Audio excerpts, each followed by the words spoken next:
Hello and welcome, fellow Sovereigns. I'm not quite sure if this is working yet. It says it's starting. So I'm going to start anyway, and welcome. And the question is, do you believe in magic? And if you don't, I'm going to tell you now that you soon will. And I don't mean that waving wands and fairy dust and popping rabbits out of hats and stuff like that. Not that kind of magic. The kind of magic I'm talking about is that which I am sure you have experienced. You're thinking about somebody and the next thing they phone you. You've got some sort of injury or ailment and you're wondering what to do, and then you find yourself talking to somebody who knows all about it, who has the answer. You decide you need another pair of shoes or a dress or trousers or something. And out of the blue, there's this offer from somewhere, and you get the perfect trousers or the perfect dress or shoes or whatever for a wonderful price. Maybe it's free. Someone's giving them to you. It's that kind of magic, and it seems accidental, but it's not.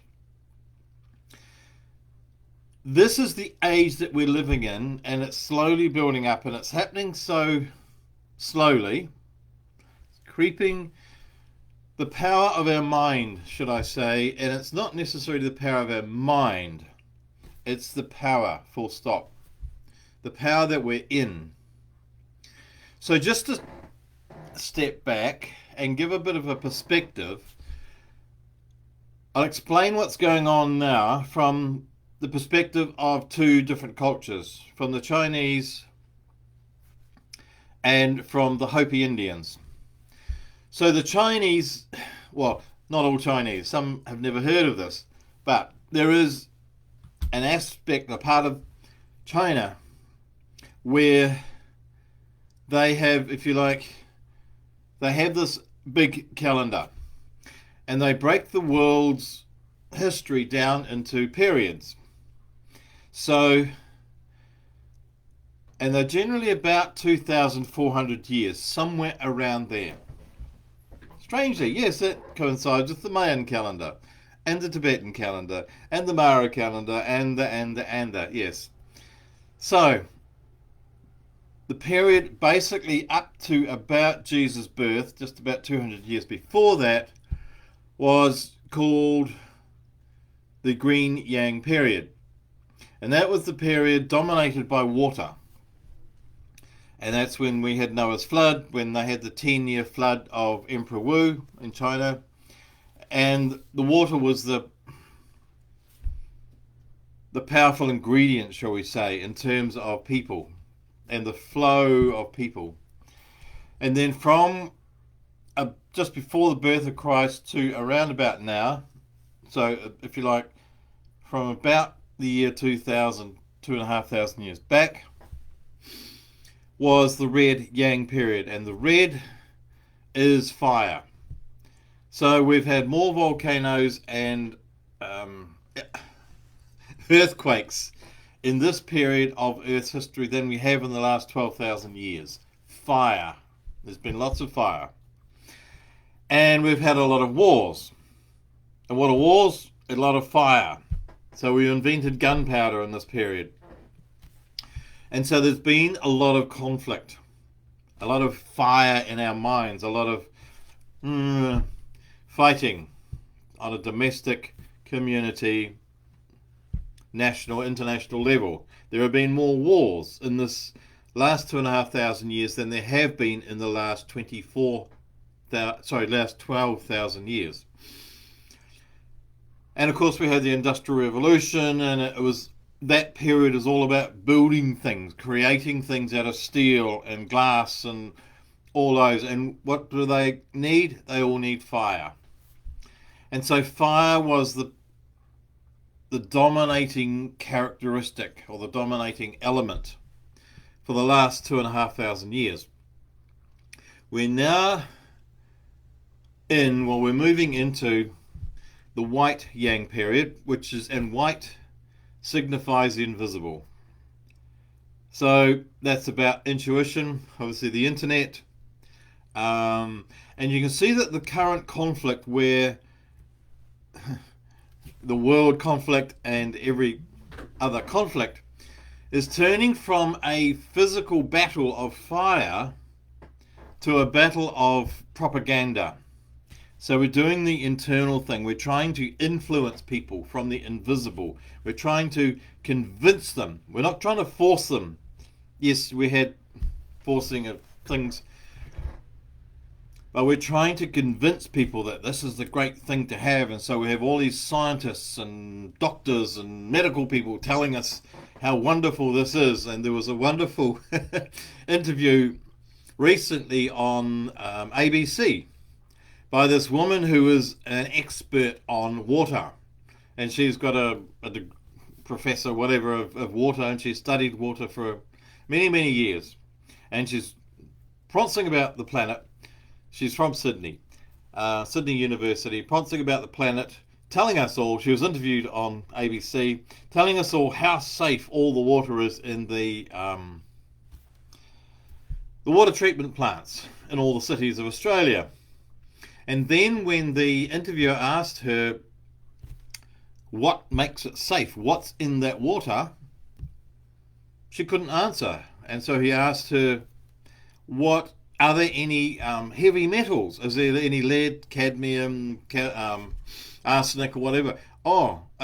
We haven't tested that. So are there any good elements like magnesium and all those other, calcium and all sorts of things like that? No, calcium's not that good. And she didn't know. And so he asked her what infections and sort of disease type things were in the water, and she didn't know. She had no idea.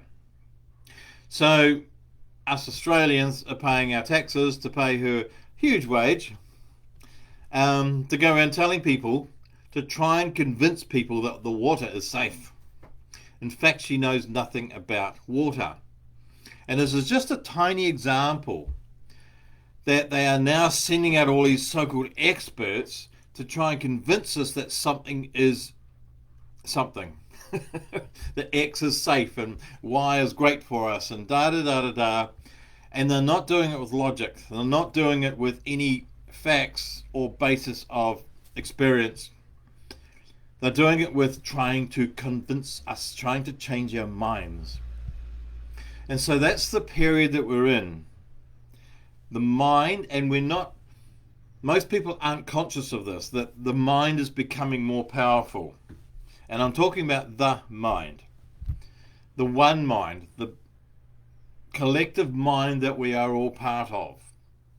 And when we think of somebody and then they phone us, that's the web that's working. The word www web, the World Wide Web. And so just as, if you like, conflicts are done at a mind level now, more and more, so are our lives done at more of a mind level. The white yang period that we're in for the next 2,500 years. So we're in the start of it. We're just getting used to this new thing that's happening, and we're thinking, it's like it's accidental. Well, I bumped into this person, I just needed to know that thing, and there they were, or just needed to have one of those, and I'm just trying to find out someone who can fix my car, and oh my God, it's my neighbour. We're starting to do that accidentally, we think. And some people have realised this is a real thing, if you like. It's the real thing. And starting to use it deliberately. And it is there, it's a new tool, it's invisible, we can't see it. So we can start playing with it, and it's becoming real, and we can call it magic. We can call it what we like, but it's the invisible, and that is becoming the most powerful element. More powerful than fire, more powerful than water, more powerful than iron and glass and wood and everything. The ability of us to manifest, proper words, to manifest is growing, and it's a real thing. So that is coming from the Chinese philosophy, if you like. The other one, I mean, there are many, so I'm just picking on two, and another one that we know about is the Hopis. So the Hopis have this philosophy, if you like, on the history of the world, that there are many worlds. So we have a world for, I guess, not I guess, that's surprising, around about 2,400 years. Yes.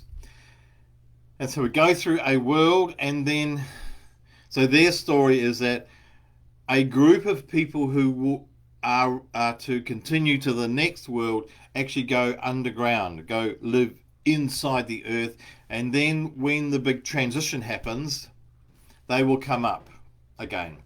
So up to around about the time of Jesus was the third world of, oh my gosh, I've forgotten it. And so then people went down, and so that's right, it was floods. The third, and now, and so then the last period has been the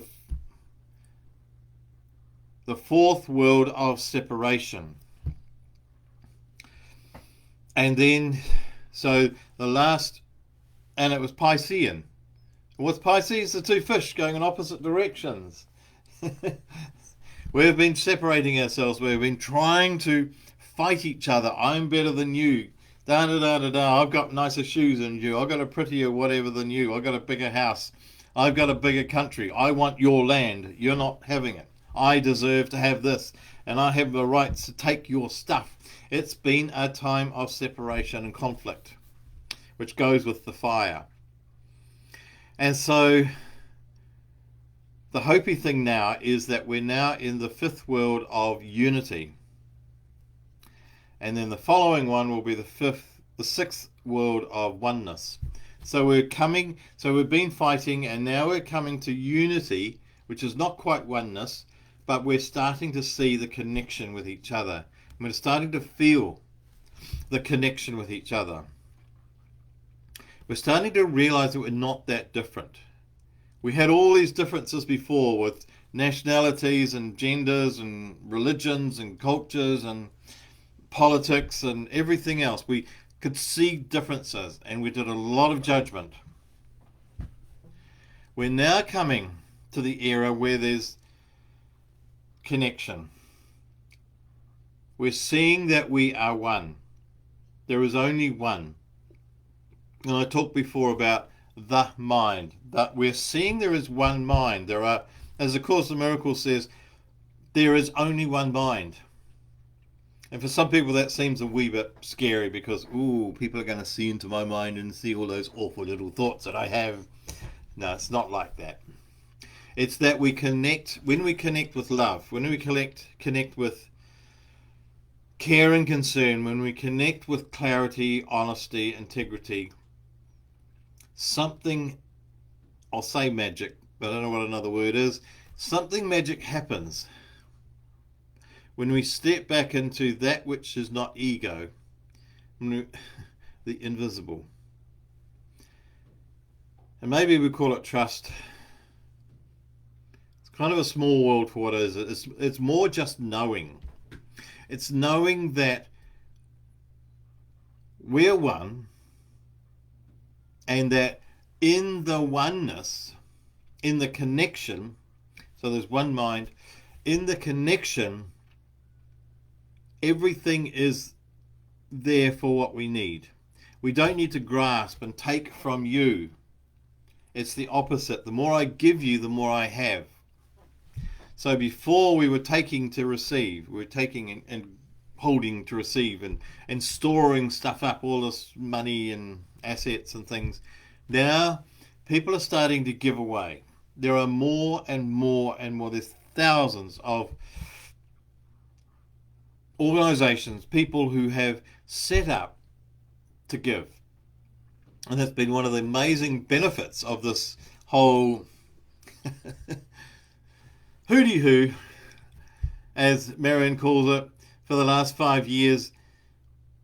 The dying battle of the last period has brought people together. It's forced people to step up and go, well, that ain't working.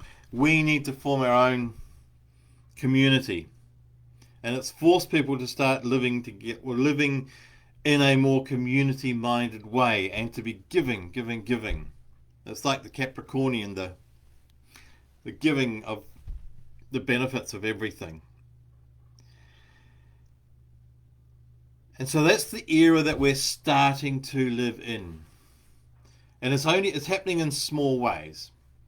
And what most people are probably experiencing, if you like, the magic or the connection, when we connect with that higher mind, with our higher self, with our inner self, whatever we call it, when we connect,